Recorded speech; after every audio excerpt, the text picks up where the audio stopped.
Hello friends, हम लोग का जो टॉपिक चल रहा था क्लास 12 के जैव विकास के प्रमाण। जैव विकास के प्रमाण में हम लोग यहाँ पर जो है इसके पहले वर्गीकरण से प्रमाण पढ़ चुके हैं। आज का जो हम लोग का नया टॉपिक है वो है जो तुलनात्मक अध्ययन से प्रमाण है। क्या कह सकते हैं कि जो उसकी तुलनात्मक संरचना है उस तुलनात्मक संरचना से प्रमाण। यहाँ पर हम लोग ये जानेंगे कि किस प्रकार से कैसे प्रमाणित कर सकते हैं कि जो जीवों का उद्विकास है वो एक निम्न स्तर से उच्च स्तर की ओर हुआ है। तो यहाँ पर हम लोग प्रमाण समझेंगे और वो प्रमाण होगा तुलनात्मक संरचना से प्रमाण के रूप में।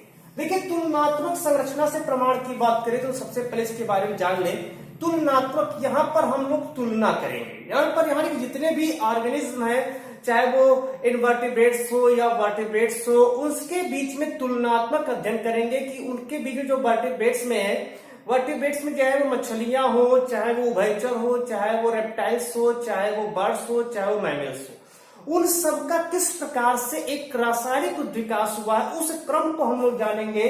तो वो जो क्रम होगा वो क्रम उसका तुलनात्मक रूप से करेंगे कि किस प्रकार से तुलना कर सकते हैं, कैसे हम इसको प्रमाणित करें कि तुलनात्मक रूप से एक दूसरे से सहसंबंधित हैं।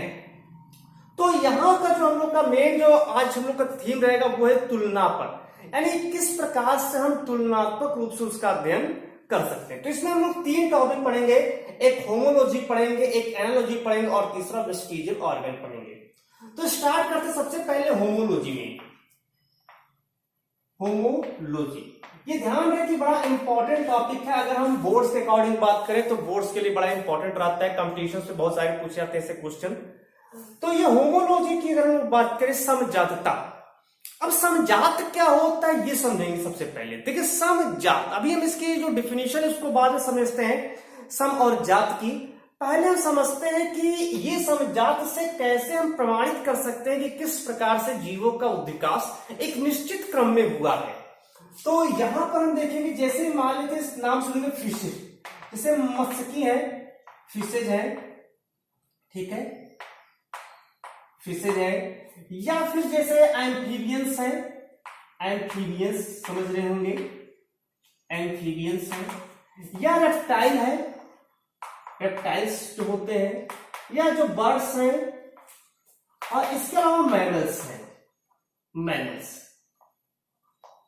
अगर हम इसकी बात करें तो चाहे वो मछलियां हो, चाहे उभयचर हो, चाहे सरीसृप हो, चाहे पक्षी हो, चाहे स्तनधारी हो, इन सब को सम्मिलित रूप से रखा गया है। अगर किसी जगह पर तो सम्मिलित रूप से रखा गया है यहां पर जो है वर्टिब्रेट्स में, वर्टिब्रेट्स।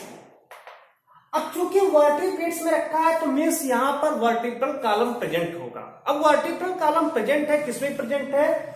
तो वो मछलियों में भी वर्टिब्रल कॉलम प्रेजेंट है, एम्फीबियंस में भी पाया जाएगा, रेप्टाइल्स में भी है, बर्ड्स में भी है और मैमल्स में भी प्रेजेंट है। तो यहां पर एक वर्टिब्रल कॉलम देख रहे हैं कि इन सब में पाया जा रहा है, लेकिन सबको अलग अलग क्लासिफाइड किया गया है। क्लासिफाइड इनको अलग अलग कर दिया, जैसे मैमल्स स्तनधारी, जिसमें स्तन प्रेजेंट हो तो उनको स्तनधारी में, जो पक्षी है उनको अलग वर्ग में रख दिया गया, रेप्टाइल्स को अलग वर्ग में रख दिया गया, एम्फीबियंस को अलग वर्ग में रख दिया गया, और जो मछलियां होती है उनको अलग ही जो है यहाँ पर उप जो वर्ग है, अधिवर्ग है, या कह सकते सुपर क्लास है, उसमें अलग कर दिया गया। तो यहां पर फिर देखेंगे कि अगर सुपर क्लास की बात करें फिर दो पार्ट में बढ़ जाए, एक तो फिशेज और फिर ये सब टेट्रापोडा में आ गए। यहां पर क्या हो गया कि एम्फीबियंस और ये जितने भी यहाँ पर, इनकी अगर हम लोग तुलना करें तो ये सभी के सभी जो है ये टेट्रापोडा के अंतर्गत आ जाते हैं, ये चतुष्पादी के अंतर्गत आ जाते हैं। अब देखेंगे चतुष्पादी में भी चार क्लास में डिवाइड किया गया। चतुष्पादी का अर्थ होता है चार पैरों वाला। अब यहां पर हम देखेंगे कि किस प्रकार से ये सभी एक दूसरे के समजात है, क्या इनमें समानता है और कैसे इसको तुलनात्मक रूप से हम प्रमाणित कर सकते हैं कि जीवों का उद्विकास एक निम्न स्तर से उच्च स्तर की ओर हुआ। अगर हम मछलियों की बात करें तो मछलियों को पता होगा कि जैसे चाहे मछली हो, एम्फीबियंस हो, रेप्टाइल्स हो, बर्ड्स हो या मैमल्स हो, इन सब में जो है लैटरल अपेंडेज पाए जाते हैं। ध्यान रखिए, इन सब में क्या होता है, एक चीज पाया जाता है, कॉमन होता है, और वो होता है लैटरल अपेंडेज। मतलब कि यहां पर जो है उसके जो है अपेंडेज एक पार्श्व उपांग प्रेजेंट होता है। यहां पर क्या है, एक पार्श्व उपांग पाया जा रहा है, उसकी जो लेटरल साइड है वहां पर उपांग पाया जा रहा है। वो जो लेटरल अपेंडेज होंगे वो कैसे होंगे, वो पेयर होते हैं। वो कैसे होते हैं, जोड़ीदार होते हैं, पेयर होते हैं। अब ये जो अपेंडेज होते हैं ये कार्य के अनुसार देखेंगे तो ये बहुत सारी इसमें वैरायटी आ जाती है, बहुत सारे वेरिएशंस आ जाते हैं। जैसे मान लेते हैं मछलियां, मछलियां जो होती है, जो फिशीज होती है, यानी मछलियां जो है, अगर हम इसकी बात करें तो इसमें जो लैटरल अपेंडेज होते हैं वो तैरने के लिए जो है समझा या तैरने के लिए उपयोजित हो जाती हैं। अब तैरने के लिए यहाँ उपयोगित होती है तो उसको हम लोग कह सकते हैं फिंस। उसके क्या हो जाता है, एक फिंस बन जाते हैं, कह सकते हैं जैसे कॉर्डल फिंस भी हो सकता है। तो यहाँ पर क्या फिंस यहाँ पर बन जाते हैं, पख बन जाते हैं, इसके कारण वो चलते हैं। फिंस भी कह सकते हैं या पैडल भी कह सकते हैं, चप्पू भी कह सकते हैं, जिसके द्वारा जो है ये जो है जो मछलियां होती हैं जल में तैरती हैं। वो क्या है, वो एक लैटरल अपेंडेज ही होता है। ऐसे एम्फीबियंस में भी रेप्टाइल्स है, बर्ड्स है, मैमल्स, इनको हम टेट्रापोडा में रखते हैं। टेट्रापोडा का मतलब होता है, टेट्रा मतलब होता है चार, टेट्रा मीन्स होता है चार यानी 4 प्लस पोडास मीन्स होता है फीट पैक। अब यहां पर एक चीज फिर कहेंगे कि रेप्टाइल्स, रेप्टाइल्स में सांप को भी रखा गया। अब देखेंगे सांप में 4 पैर नहीं पाए जाते हैं, फिर भी उसको जो टेट्रापोडा में रखा गया। पक्षी में 2 ही पैर पाए थे, फिर भी उसको रखा गया है। तो उन चीज को समझेंगे कि आखिर इनको रखा क्यों गया 4 पैरों वाले में। देखिए जो टेट्रापोडा होता है, इसके एक चीज ध्यान रखिए कि इसमें 2 जो है लैटरल अपेंडेज होते हैं, 2 पेयर्स लैटरल अपेंडेज होते हैं। एक का जो डेवलपमेंट होता है वो उसके अग्रभाग में, जो उसका अग्रभाग होता है यानी वक्ष भाग, वक्ष भाग के शीर्ष भाग से विकसित होता है। तो इसको कहते हैं, इस यानी मेखला होता है, इसको कहते हैं पेक्टोरल गर्डिल, पेक्टोरल गर्डिल के नाम से जानते हैं। जबकि अगर जो नीचे की यानी पीछे की ओर बात करें, हम लोग पीछे की पोर्शन माना जाएगा, ठीक है। पीछे के पोर्शन बात करें, जो हमारा ये कमर का भाग होता है, उसके बाद यहां पर फिर जो है एक पाए गर्डिल पाया जाता है, इसको कहते हैं पेल्विक गर्डिल। तो इस तरह से यहां पर 2 जो है यहां पर मेखलाएं पाई, एक पेक्टोरल गर्डिल और दूसरा पेल्विक गर्डिल होता है। ये पेक्टोरल गर्डिल और पेल्विक गर्डिल जो होता है, ये पेक्टोरल गर्डिल से जो है एंटीरियर लिम्ब बनता है, एंटीरियर लिम्ब बनता है। जबकि जो पेल्विक गर्डिल होता है इससे जो है पोस्टीरियर लिम्ब बनता है। मतलब कह सकते हैं कि अग्रपाद बन रहा है और एक पश्चपाद बन रहा है। तो ये जो पेक्टोरल गर्डिल और पेल्विक गर्डिल ये सब में पाया जा रहा है। कहां से, एम्फीबियंस में भी, रेप्टाइल्स में भी, बर्ड्स में भी, मैमल्स में भी पाया जा रहा है। लेकिन शुरुआत कहां से हुई, शुरुआत मछलियों से हुई, क्योंकि वहां पर भी लैटरल अपेंडेज पाए थे और वो चप्पू या फिर जो है कह सकते चलनशील पाद या जो पख के रूप में वो जो है अनुकूलित हो जाती है, उपयोजित हो जाती है। यहां पर क्या है, एम्फीबियंस और रेप्टाइल्स, बर्ड्स एंड मैमल्स में क्या है कि यहां पर 4 पैर पाए जा रहे हैं। 4 पैर में यहां पर देखेंगे 2 एंटीरियर लिम्ब होगा और 2 उसका पोस्टीरियर लिम्ब होगा। यहां पर 2 एंटीरियर लिम्ब, और एंटीरियर लिम्ब की उत्पत्ति कहां से, पेक्टोरल गर्डिल से हुई, और पोस्टीरियर लिम्ब की उत्पत्ति कहां से, पेल्विक गर्डिल से होती है। अब बात करते हैं इसमें, जैसे सांप की बात करें, कैसे हम कहेंगे समझात, ये एक दूसरे के समझात थे। जैसे हम एक एग्जाम्पल ले लें फिर उसको समझते हैं, उसमें बहुत सारे एग्जाम्पल हम ले लेंगे। जैसे सबसे पहले अगर हम बात करें कि एक ह्यूमन है, ह्यूमन की बात कर लिया जाए, ह्यूमन में पहला एक एग्जाम्पल। दूसरा एग्जाम्पल ले लिया जाए, पक्षी का एग्जाम्पल ले लेते हैं, बर्ड्स का एग्जाम्पल ले लेते हैं। एक एग्जाम्पल लेते हैं घोड़े का, हॉर्स का। अब देखेंगे यहां पर क्या है कि सभी में जो है सभी टेट्रापोडा के अंतर्गत आ रहे हैं, चाहे वो ह्यूमन है, चाहे वो बर्ड्स है, चाहे वो हॉर्स है।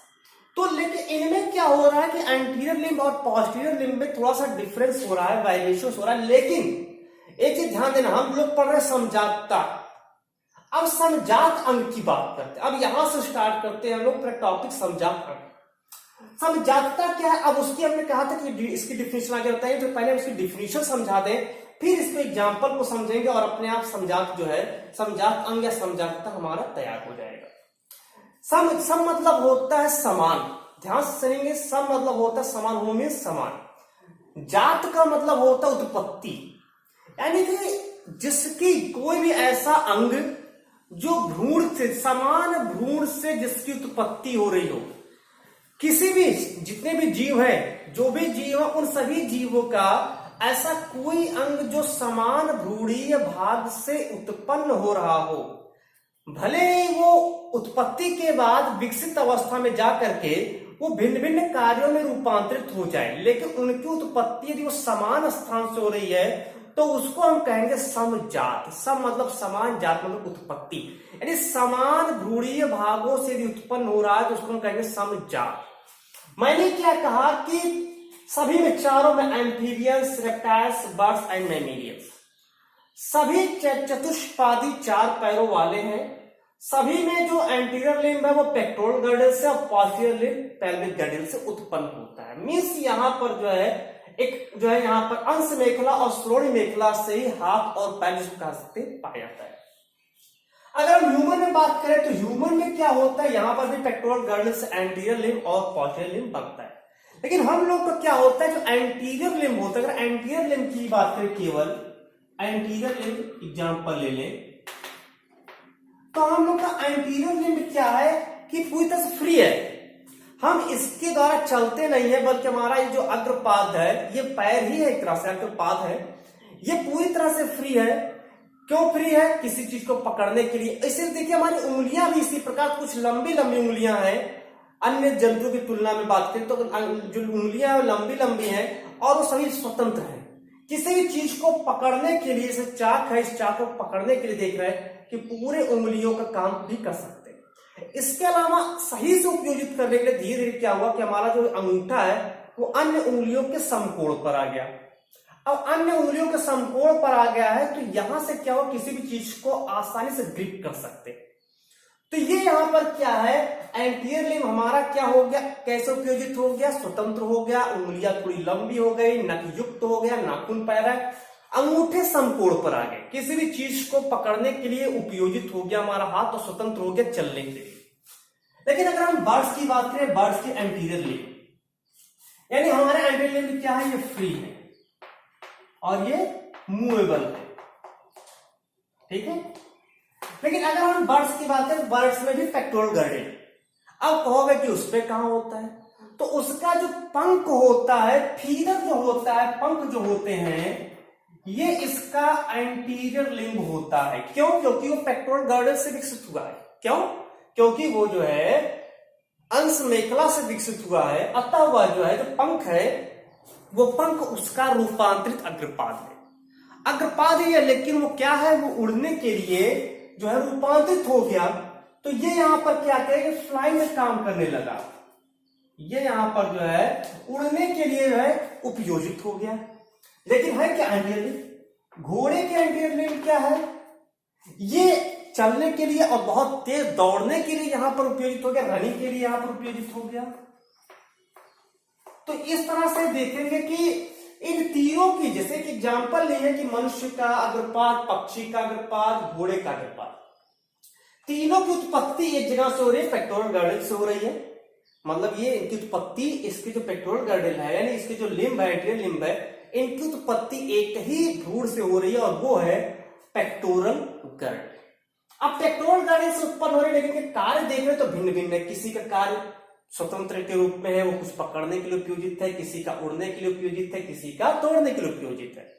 तो यहां पर क्या होगा कि ये जो है, ये जो अंग है एंटीरियर लिम्ब, ये एक दूसरे के समजात हैं, बस कार्य इनके अलग अलग हो गए। तो ऐसा कोई भी अंग जिनकी उत्पत्ति एक समान भ्रूणीय भाग से होती है वो समजात होते हैं, भले ही उसके कार्य कितने भी भिन्न भिन्न या रचना की दृष्टि से या कार्य की दृष्टि से या अनुकूलन की दृष्टि से भिन्न भिन्न हो जाए तो वो हमें समजात कहलाते हैं। तो ये हमारा समजात था, ये समजात अंग हो गए और इस लक्षण को हम कहेंगे समजातता यानी होमोलॉजी।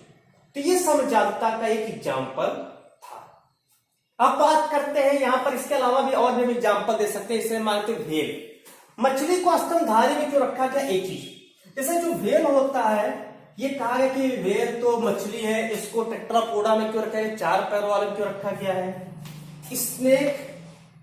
स्नेक को भी चतुष्पादी में क्यों रखा गया, टेट्रापोडा में क्यों रखा गया, तो ये चीज ध्यान रखेंगे। जो व्हेल मछली है, ये स्नेक में जो सबसे प्राचीन माना जाता है, जैसे अजगर, जिसको हम पाइथन भी कहते हैं, अजगर जो है ये हो गया, या कुछ बोआज प्रजातियां जो स्नेक ही है, बोआज प्रजाति। तो जो व्हेल है और जो पाइथन या बोआज है, इसमें देखा क्या गया कि इनमें आज भी जो है जो पेल्विक गर्डल है, इस पेल्विक गर्डल के अंश पाए जाते हैं, अवशेष आज भी वेस्टिजल ऑर्गन के रूप में पाया जा रहा है। तो आज भी इनके पास जो है पेल्विक गर्डल है। मींस अगर पेल्विक गर्डल और पेक्टोरल गर्डल है तो इसका मतलब है कि उनमें प्राचीन समय में कभी न कभी जो है उनमें 4 पैर पाए जाते थे। तो इस तरह से ये भी क्या है, ये टेट्रापोडा में इनको रखा गया क्योंकि इनके पास गर्डल यानी मेखलाएं उपस्थित होती है और मेखलाओं से ही जो है अग्रपाद और पश्चपाद बनते हैं। अतः वहां पर 4 पैर इनमें प्राचीन में कभी रहे होंगे, जो किसी कारणवश धीरे धीरे या वह भौगोलिक अथवा वातावरणीय दशाओं के कारण धीरे धीरे वो जो है विलुप्त हो गए। तो ये यहाँ पर समजात के श्रेणी में आते हैं। तो ये यहाँ पर हम देखिए एंटीरियर लिम्ब को हमें समझाएंगे किस प्रकार से। अगर हम बात करें कि एंटीरियर लिम्ब क्यों हम कह रहे समजात, इसलिए कह रहे हैं क्योंकि इसमें भी हम लोगों में ह्यूमरस है, रेडियस अल्ना है, इसके अलावा कार्पस, मेटाकार्पस, फ्लेंजेज है, यहाँ पर भी वही चीज है, ह्यूमरस है, रेडियस अल्ना, कार्पस, मेटाकार्पस, यहाँ पर भी वही चीज है, humerus, radius ulna, carpus, metacarpus. तो ये सब इसमें जो है प्रेजेंट होते हैं, यानी समान प्रकार की अस्थियां भी पाई जाती है। ये अलग बात है कि जो हार्स होता है, उस हार्स के अगर हम बात करें तो उसमें तीसरी उंगली होती है, ये भी ये 5 उंगली इसमें पाई जाती थी। ध्यान रहे, ये हम लोग अभी आगे घोड़े का विकास पढ़ेंगे तो वहां पर समझेंगे कि इसमें 5 उंगलियां पाई जाती थी, यानी पेंटाडेक्टाइलस लिम्ब होता है इसमें भी। लेकिन क्या होता है कि इसके जो से 5 है, तो इसका पहला और ये 5वां ये मान लेंगे ये विलुप्त हो जाता है। अब बचा कितना? 3। ठीक है, इसको जब हम लोग पढ़ेंगे विकास समझेंगे 3 बचा। उसमें जो दूसरा ये है, पहला ये जो बचा है, तीसरा चौथा, ये दूसरा और चौथा, ये दूसरा चौथा काफी जो है छोटे हो जाते हैं, काफी छोटे रह जाते हैं। वैसे ये तीसरी उंगली होती है, काफी बड़ी होती है और इसी पर खुर पाया जाता है। जो इसका जो खुर होता है वो इसी पर पाया जाता है और इसी के द्वारा खुद तेजी से दौड़ता है। तो उसकी तीसरी उंगली सबसे अधिक विकसित होती है घोड़े की। लेकिन जो है पेंटाडेक्टाइलस लिम्ब ही इसमें पाया जाता था। प्राचीन समय में धीरे धीरे उसका विकास होता गया और उस विकास में उसके पहला और 5वां उंगली विलुप्त हो गया, दूसरा और चौथी उंगली छोटी हो गई, तीसरी उंगली अधिक विकसित होगी जिस पर खुर पाया जाता है। तो ये यहाँ पर समजात अंग है, अभी हम उसको अवशेषण के रूप में पढ़ेंगे। ये यहाँ पर समजात अंग या समजातता, यहाँ पर देखें कि क्या होता है। समजातता की एक बार फिर से जान ले कि समान भाग से यानी समान भ्रूणीय परिवर्तन से उत्पन्न होना, भ्रूण के समान भागों से उत्पन्न होना, किंतु उसका कार्य और दृष्टि से भिन्न भिन्न हो सकते हैं। तो ऐसे अंगों को हम लोग समजात अंग या समजातता कहते हैं। अब बात करते हैं, दूसरा टॉपिक आते हैं यहां पर जो है समरूप, यानी कि एनालॉजी। समरूप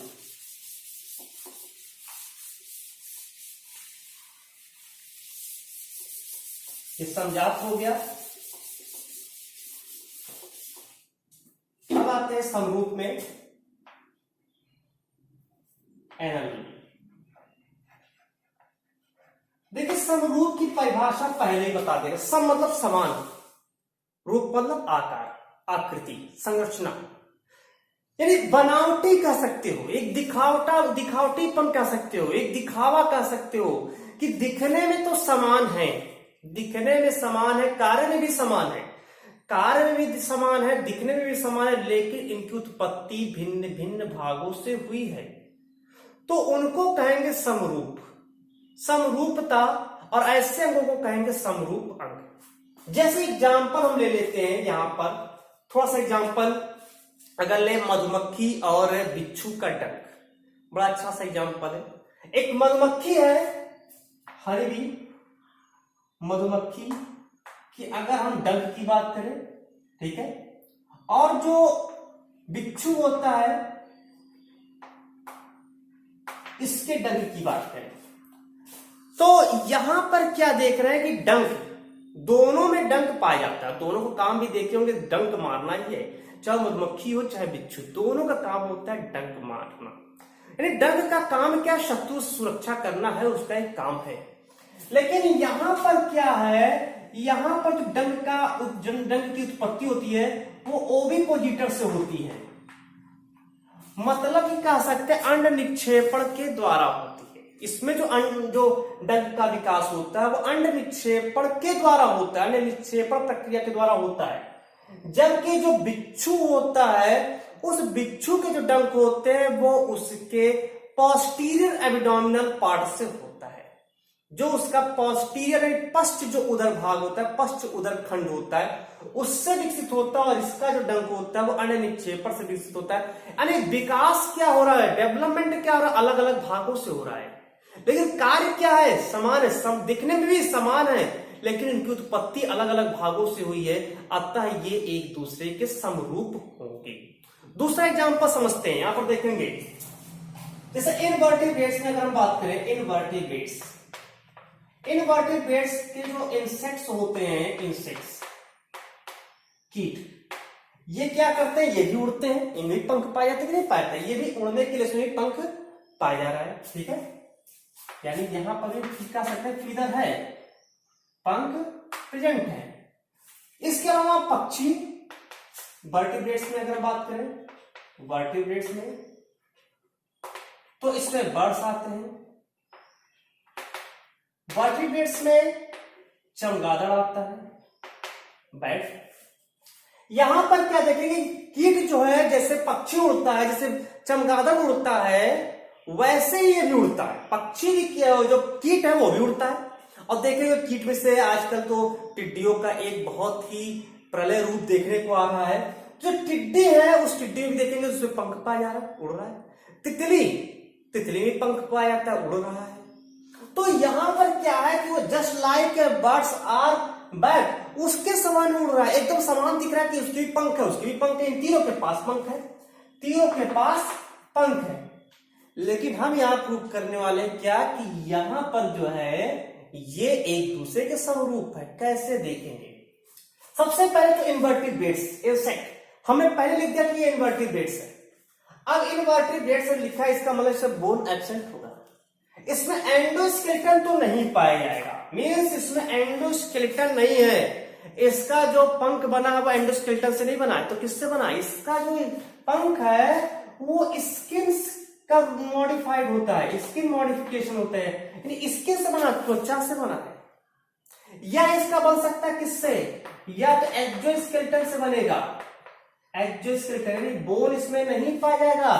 ये बाह्य कंकाल का रूपांतर हो सकता है या त्वचा का रूपांतर हो सकता है। तो ये यहां पर इसके जो पंख होते हैं उसमें अस्थियां नहीं होती, क्योंकि वो जो है इनवर्टिब्रेट्स है।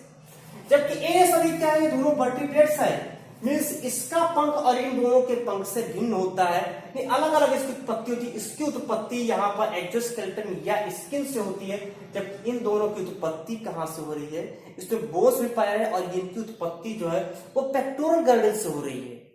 तो इस तरह से ये इन दोनों से भिन्न हो गया, नहीं समरूप हो गया। लेकिन अब इन दोनों में भी देखते हैं, बर्ड्स में जो फीदर होता है पूरे के पूरे जो पेक्टोरल गर्डल से होता है, यानी इसका जो पंख का जो विंग स्प्रेड की हम बात करें, वैसे तो पंख की बात करें तो पंख में तो दोनों समझाते हैं, लेकिन यहां ध्यान रहे अगर इसके विंग स्प्रेड की बात करें, जो पंख का फैलाव होता है, पंख का जो फैलाव है, विंग स्प्रेड्स, जब पंख फैलाते हैं उसके अगर अनुरूप बात करें तो यहां पर जो बर्ड्स होते हैं, बर्ड्स के जो पूरा पंख होता है फैलता है, वो उस समय पूरी की पूरी जो है वो केवल पेक्टोरल गर्डल से विकसित भाग होता है। जैसे हम लोग का हाथ, ये जैसे हाथ, तो सेम ऐसे उस पे होता है, पेक्टोरल गर्डल से ही आता है, इसकी उत्पत्ति पेक्टोरल गर्डल से उत्पन्न हुई है।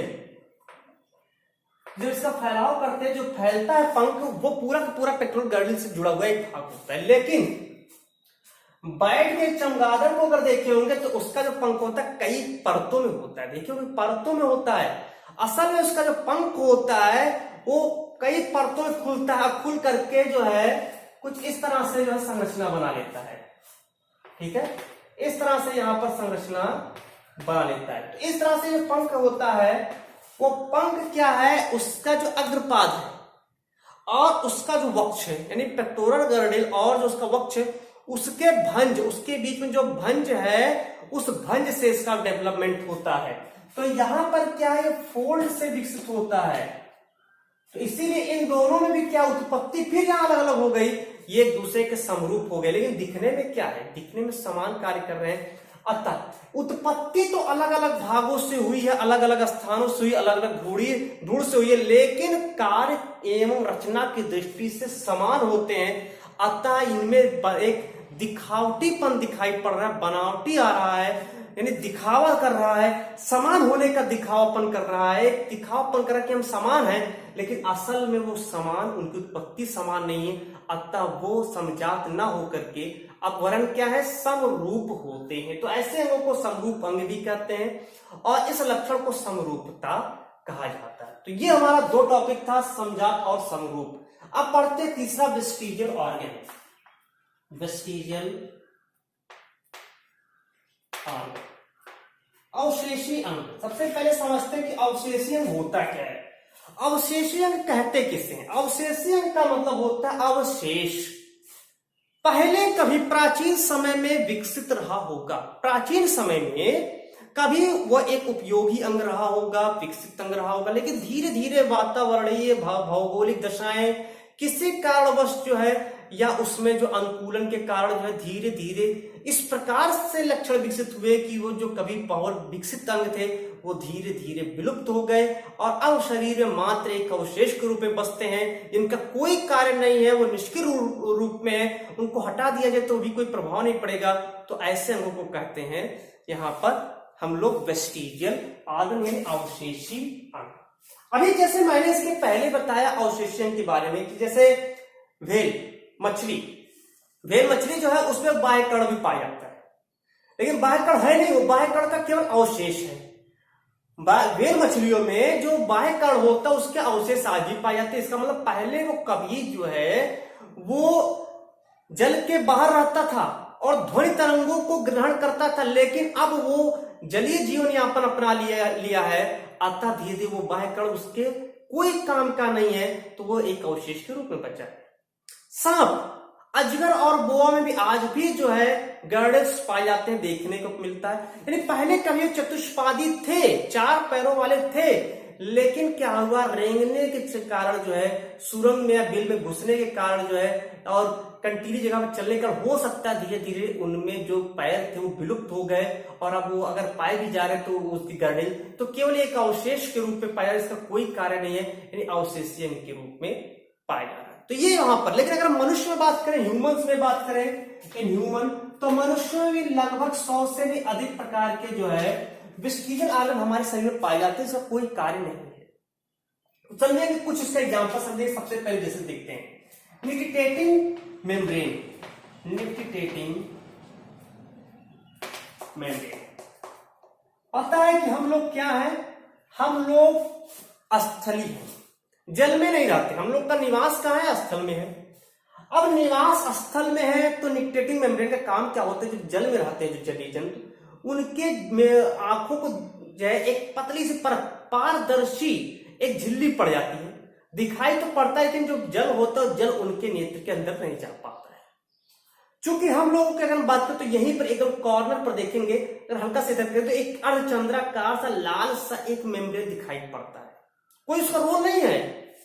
तो यहां पर निकिटेटिंग आ, लेकिन अगर मेढक की बात करें, मछलियों में बात करें, तो वहां पर अधिक विकसित है, वहां पर पूरी तरह से खरगोश में, बिल्ली में भी, देखिए खरगोश बिल्ली भले स्थलीय है उसमें पाया जाता है, पूरी तरह से वो विकसित होता है। लेकिन हम लोगों में क्या है, हम लोगों में देखेंगे कि एक अर्धचंद्राकार कपाट के रूप में दोनों कॉर्नर पर पाया जा रहा है, तो वो केवल अगर हल्का से दिखाएंगे तो एक झिल्ली, लाल लाल झिल्ली नुमा समस्या दिखाई पड़ती है, वो होता है निकिटेटिंग मेम्ब्रेन, निमेषक पटल, जिसका कोई अब कार्य नहीं है, अतः हमारे लिए केवल अवशेषी अंग के रूप में पाया जाता है। दूसरा स्किन हेयर, स्किन हेयर प्रमाण मिलता है कभी किसी किसी के शरीर पर बहुत सारे बाल होते हैं, बहुत ज्यादा बाल होते हैं, लेकिन किसी किसी नहीं होते।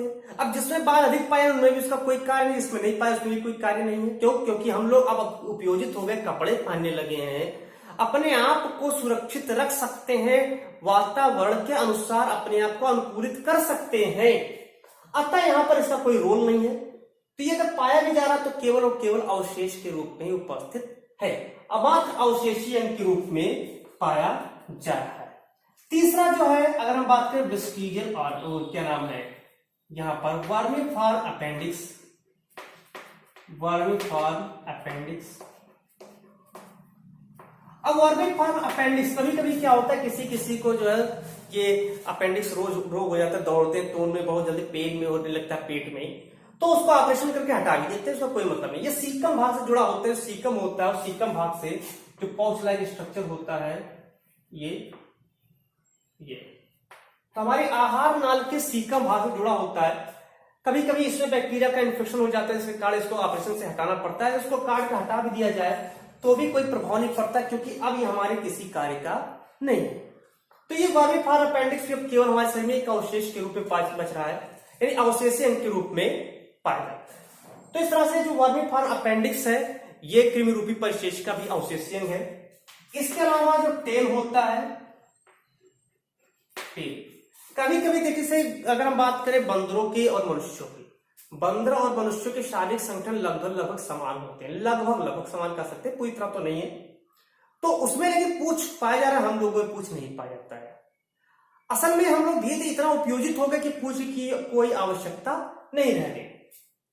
तो लेकिन कभी कभी क्या होता है, कुछ मनुष्यों में भी जो शिशु होते हैं उनमें भी पूंछ पाया जाता है, तो उसको ऑपरेशन करके फिर हटा दिया जाता है, मतलब उसका कोई कार्य नहीं है। तो केवल अवशेष के रूप में जांच करा रहा है कि हम लोग की उत्पत्ति भी पहले कोई जैसे बंदरों के समान, जो पूंछ युक्त बंदर है जैसे, उन्हीं के समान किन्हीं सा पूर्वज से हम लोगों की उत्पत्ति हुई है। तो जो पूंछ होता है वो यहाँ पर हम लोग में अवशेषीय के रूप में है। इसके अलावा विजडम टीथ, विजडम टीथ जो यहाँ पर अक्लदाढ़ होता है, जो दांत कभी कभी किसी निकलता है अक्लदाढ़, उसमें भी इन्फेक्शन हो जाता है, ज्यादा इन्फेक्शन होने की संभावना से बहुत ज्यादा रहती है। वो भी अब देखते हैं कि बहुत कम लोगों में ही पाया जाता है, कुछ में ही पाया जाता है। तो जिसमें विजडम टीथ यानी अक्लदाढ़ पाया जाता है, उनका भी कोई रोल नहीं है वहां पर, जिसमें नहीं पाया उसमें भी कोई यहाँ पर कोई इसकी हानि नहीं है। तो ये जो रोग होता है दांत, ये भी केवल अवशेष के रूप में ही पाया जाता है। इसके अलावा जो है muscles of ear pinna, muscles of ear pinna, जैसे अगर हम बात करिए जो मसल्स हमारा जो कर्ण पल्लव, इस कर्ण पल्लव की जो पेशी है इसका भी कोई रोल नहीं है। इसका तो रोल है, कर्ण पल्लव का रोल है, ये कर्ण पल्लव इसका तो रोल है, ये साउंड वेव को कलेक्ट करता है, लेकिन इसका कोई रोल नहीं है। पहले कभी रहा होगा, अब इसका कोई रोल नहीं है। तो धीरे धीरे मान लीजिए केवल क्या हो गया है, ये केवल और केवल जो है अवशेष के रूप में बचा है, अवशेषी अंग कहलाता है। तो ये हमारा अवशेषी अंग इतने रहते हैं। तो इस तरह से देख रहे हैं कि कभी कभी 3 या 4 अवशेषी अंग पूछे जाते हैं बोर्ड्स में, कंपटीशन से पूछे जाते हैं कौन सा, इसमें सबसे इंपॉर्टेंट जो कंपटीशन में वो ये होता है, क्योंकि ऑप्शन ईयर पिन्ना भी मिलेगा, लेकिन कर्ण पल्लव अवशेषी अंग नहीं है, कर्ण पल्लव की पेशियां अवशेषी अंग होता है। तो इसके द्वारा हम ये एक तरह से कह सकते हैं कि जो हम लोग की उत्पत्ति है, कहीं ना कहीं हमारे पूर्वज जो हम देख रहे हैं कि हमारे इसके जो निम्न स्तर के जंतु उनमें चीज पाई जा रही है, हम लोगों में नहीं पाया जा रहा है, अर्थात कहीं ना कहीं हम लोगों की जो उत्पत्ति है वो उत्पत्ति निम्न स्तर के जंतुओं से हुई है। तो इस तरह से जो है तुलनात्मक संरचना से प्रमाण यहाँ पर रहता है कि किस प्रकार से तुलनात्मक अध्ययन के द्वारा हम ज्ञात कर सकते हैं कि सभी जीवों का उद्विकास एक रासायनिक उद्विकास है, जो अनुकूलन के आधार पर धीरे धीरे डेवलप होता गया और अपने अंदर नए नए लक्षणों का विकास करता गया, और जो अधूरी और त्रुटिपूर्ण जो उसके जातियां थी धीरे धीरे विलुप्त हो गई, उनका स्थान एक नई और पूर्ण विकसित जातियां लेती गई। तो ये हमारा आज का जो टॉपिक था इवोल्यूशन में, यानी कि एविडेंस ऑफ ऑर्गेनिक इवोल्यूशन में एविडेंस टू कंपैरेटिव मॉर्फोलॉजी के थ्रू हम लोग जानेंगे किस प्रकार से इवोल्यूशन प्रक्रिया चलता है। धन्यवाद।